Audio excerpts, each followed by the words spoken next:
sed bienvenidos esta mañana. Como ha dicho José, un poco lluviosa, un poco gris, pero vamos a intentar alegrarla, ¿de acuerdo? Algunas recomendaciones, ¿de acuerdo? Así que, de nuevo, sed bienvenidos a este nuevo episodio de la serie de webinars que estamos realizando para los sistemas de Eclair Video, en la que, bueno, intentamos guiaros un poco, ¿no?, en aspectos importantes o que consideramos que son importantes, ¿no?, de los productos Veo. Esta mañana, hoy, vamos a hablar un poco de la integración que podemos realizar con los productos Veo en el software EclairNet Manager, ¿de acuerdo? Entonces, como os decía, esta integración, ¿de acuerdo?, sobre todo va a ser en función de la categoría de producto, ¿no?, que tenga el dispositivo en sí, Veo. Además, también hablaremos de una serie de herramientas, ¿no?, que nos van a ayudar a llevar a cabo esta integración y este control, de acuerdo con el software EclairNet Manager. Entiendo que todo el mundo ya como mínimo sabe de qué hablamos si decimos EclairNet Manager, ¿no? Pero a modo un poco de recordatorio rápido, por si hay alguna persona que sería la primera vez que entra en contacto con él, se trata del software que tenemos en Eclair para hacer la gestión de los distintos dispositivos, tanto de audio como de vídeo, ¿de acuerdo?, para que trabajen de manera conjunta en un proyecto audiovisual, ¿de acuerdo? En este software lo que podremos hacer es, por un lado, la configuración de estos dispositivos y, por otra, también la configuración del control remoto que podremos hacer con un elemento de control, ¿de acuerdo? En este caso, este elemento de control seguramente será mediante un panel de usuario o un UFP, ¿de acuerdo?, como el que vemos aquí y que podremos configurar también con el software. Como hemos dicho, EclairNet Manager es lo que estaría en el centro, ¿de acuerdo?, de este entorno. Y una de las principales razones, objetivos, si queréis, de EclairNet Manager será el proporcionarnos la capacidad de integrar estos productos para que trabajen conjuntamente. En el caso de Eclair Video, ¿de acuerdo?, vamos a hacer distinción entre dos categorías distintas, ¿no? Por un lado tenemos el hardware compatible, en el cual, como vemos, se incluyen los dispositivos de distribución de vídeo sobre IP 4K, los de la serie Veo2L, y por otro lado tenemos el hardware integrable, ¿de acuerdo? En este caso tenemos otro grupo de dispositivos, como podemos ver la matriz VeoMXH44, el otro extensor de vídeo sobre IP, el Veo de la serie 1C, etcétera, etcétera, ¿de acuerdo? Entonces, ¿de qué hablamos, ¿no? ¿A qué nos referimos cuando hablamos de un hardware compatible? Bueno, en este caso estaríamos hablando de esos dispositivos que están nativamente incluidos en el software de control de EclairNet Manager, ¿de acuerdo?, que tienen un modelo programado en el mismo software. Entonces, en este caso, si hablamos de hardware integrable, nos estaríamos refiriendo a esos dispositivos que pueden ser controlados mediante EclairNet Manager, pero no tienen un modelado de por sí en el programa, ¿de acuerdo? No están incluidos como modelo configurable. Entonces, este control se va a ejercer mediante comandos TCP o UDP, ¿de acuerdo?, pero dependiendo de las características del dispositivo, también podremos utilizar otros protocolos de comunicación, como sería RS232, ¿de acuerdo?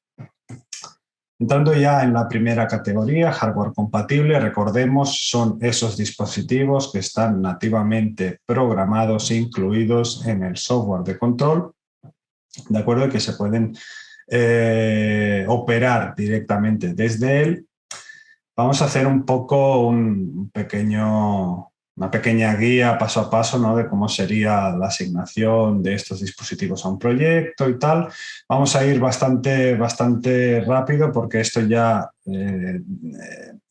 se trató en uno de los webinars pasados, sobre todo la configuración de los dispositivos BO2L, pero a modo de recordatorio, decir que lo primero que tenemos que hacer es encontrar los dispositivos que no están asignados. Clicando en el botón de Unused Devices podrán aparecer en la ventana que tenemos aquí en la parte inferior izquierda. Vemos que tenemos dos dispositivos que pueden ser asignados. En este caso, sencillamente los arrastramos a cualquiera de los espacios de trabajo para asignarlos al proyecto.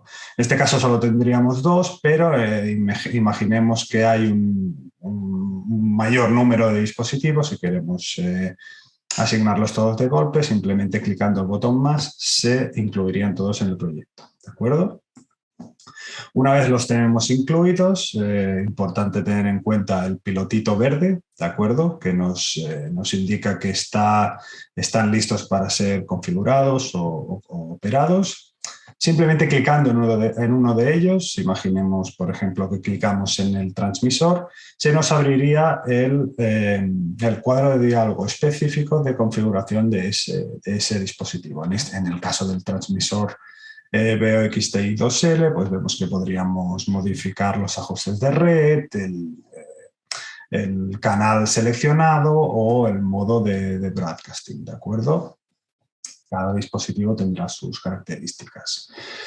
Una vez están configurados, ¿de acuerdo?, los tenemos ya en el modo que necesitamos que estén. Si quisiéramos añadir una opción de control remoto, ¿no?, mediante un UCP, como hemos dicho antes, tendríamos que acceder al UCP en cuestión y al botón que quisiéramos asignar la función a realizarse. Sencillamente, esto es importante en el modo Design, porque si no, no nos va a permitir entrar.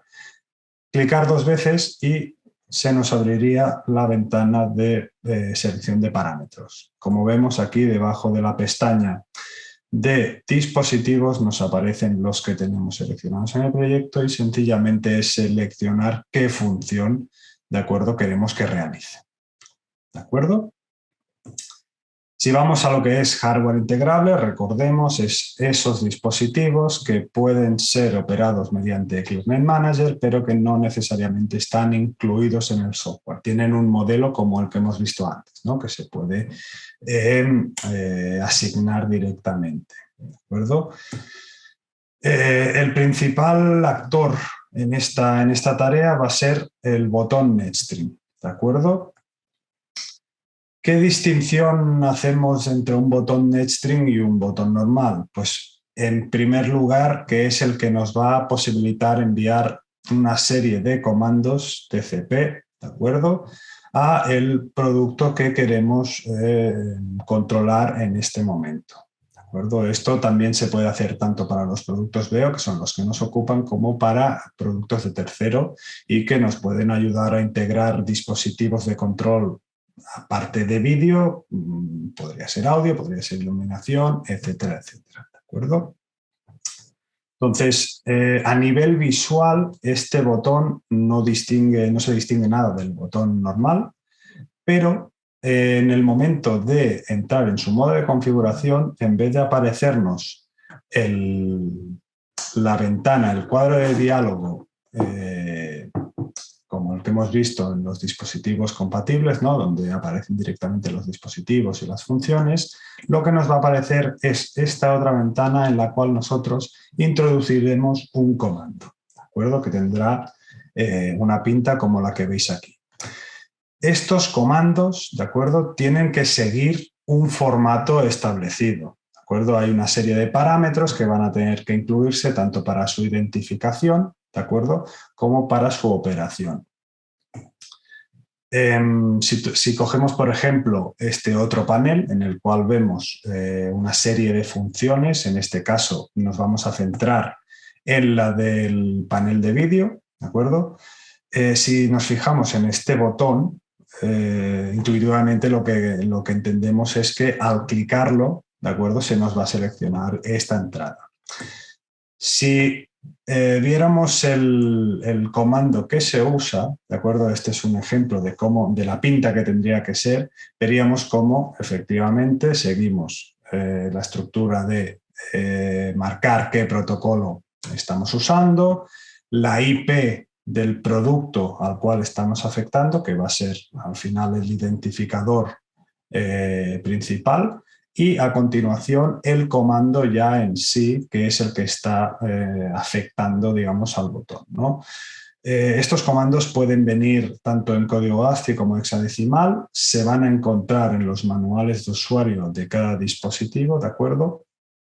Y además, para ayudar a acabar de ajustar la comunicación entre los sistemas, también hay una serie de parámetros auxiliares. Entiendo que si tenéis algunas nociones en el mundo de programación, los caracteres de retorno de carro y salto de línea os sonarán, pero además quisiera también mostrar especial atención en el de añadir delay, ¿de acuerdo? Para acabar de ajustar estos tiempos, como decíamos, en el proceso, ¿no?, de comunicación entre los dispositivos, hay disponible un parámetro auxiliar de delay que tiene como unidad mínima 100 milisegundos, ¿de acuerdo?, que puede ser ampliable a 900 milisegundos simplemente cambiando el parámetro, el 1 al 9, como veis aquí, y que si se necesita ampliar también es acumulable. Entonces, si necesitamos un retraso superior a 900 milisegundos, simplemente acumulando uno detrás de otro, podríamos sumar este retraso, ¿no?, para acabar de ajustar, como decimos, la comunicación, ¿de acuerdo?, el intercambio de parámetros y de comandos, perdón, entre el software Eclairment Manager y el producto en cuestión. Aparte de esto, como ya hemos comentado, con un botón NextString podemos enviar uno o múltiples comandos, ¿de acuerdo? Esto, en principio, la manera que se va a poder llevar a cabo es directamente en la ventana de introducción de los comandos que aparecería al clicar el botón NextString, sería añadiendo todos los comandos que necesitemos. Además, es interesante también indicar que si os fijáis, aquí aparecen dos direcciones IP. Esto significa que, aparte de enviar varios comandos a un mismo dispositivo, podemos enviar estos mismos grupos de comandos a varios dispositivos, ¿de acuerdo? Otra característica interesante, otro consejo si queréis, es la característica que nos ofrece, la funcionalidad que nos ofrece Eclairment Manager con la superposición de botones, ¿de acuerdo? Esto al final es un método en el cual tú, si tienes distintos botones con comandos simples, al superponer uno con otro en Eclairment Manager podrías afectar directamente a varios dispositivos, ¿no? Sería un poco lo mismo, pero que quizá en situaciones en las cuales quieres integrar un hardware compatible con un integrable, ¿de acuerdo? Cosa que no podrías si quieres escribir en la ventana de comandos, pues superponiendo uno con otro podría ayudarnos a operar en el mismo tiempo al clicarlos, ¿de acuerdo? Al clicar el botón, si estuvieran superpuestos, se activarían los dos. Esto es una manera que nos ayudaría a tener un poco, pues, una cierta rutina, ¿no?, de control para poder afectar a varios dispositivos solo con un clic. ¿De acuerdo? Además, hemos hablado también de que, aparte de los comandos TCP/UDP, también podemos hacer uso de otros protocolos. En este caso, en los productos Veo, el principal protocolo secundario estaríamos hablando de que es RS232, ¿de acuerdo? Aquí tenéis un ejemplo en el cual, utilizando nuestro selector Veo SWM44, para aquellos que lo conozcáis, sabréis que no dispone de conectividad LAN, ¿de acuerdo? Entonces, me gustaría que os fijarais en esta rama del diagrama en el cual aparece el elemento ETH232, ¿de acuerdo? Esto lo que nos va a hacer es la conversión entre los comandos TCP y los comandos RS232, ¿de acuerdo?, que necesita este dispositivo para ser operado. Como podéis ver, directamente al apretar un botón, pasa por la red que tenemos establecida, ¿de acuerdo? Y los paquetes TCP/UDP pasan por esta interficie que los traduce a RS232 y puede ser comandado este producto. Este conversor tiene una interfaz web en la cual nosotros podemos directamente añadirle los datos serie que necesitamos, ¿vale? ¿De acuerdo? Para controlar ese dispositivo, así como la dirección IP que va a hacer de espejo, ¿de acuerdo? Para que ClearNet Manager le pueda enviar los comandos. Además, otra funcionalidad interesante, ¿de acuerdo? Es poder abrir lo que nosotros llamamos un external device, vamos a llamar un dispositivo virtual, ¿no? Que también nos va a hacer las veces de espejo con un producto Eclair. En este caso, si solo tenemos un dispositivo, quizá no es tan crítico, pero a la hora de referenciar varios múltiples dispositivos, si tenemos que ir introduciendo las direcciones IP a cada uno, puede ser algo bastante confuso, ¿no? Sobre todo si tenemos varios comandos de varios dispositivos. Entonces, la opción que nosotros os recomendamos para facilitar este uso es simplemente abrir este external device, identificarlo como el dispositivo que queréis afectar, configurarle la dirección IP y luego a la hora de escribir el comando, si os fijáis aquí, en vez de aparecer la dirección IP, os aparece el nombre que hemos asignado, el alias que hemos asignado, ¿de acuerdo? Esto es una manera, como decimos, de poder afectar rápidamente y tener una manera más visual de ordenar todos los dispositivos, ¿no? Para que haga la traducción entre el alias y la dirección IP del producto.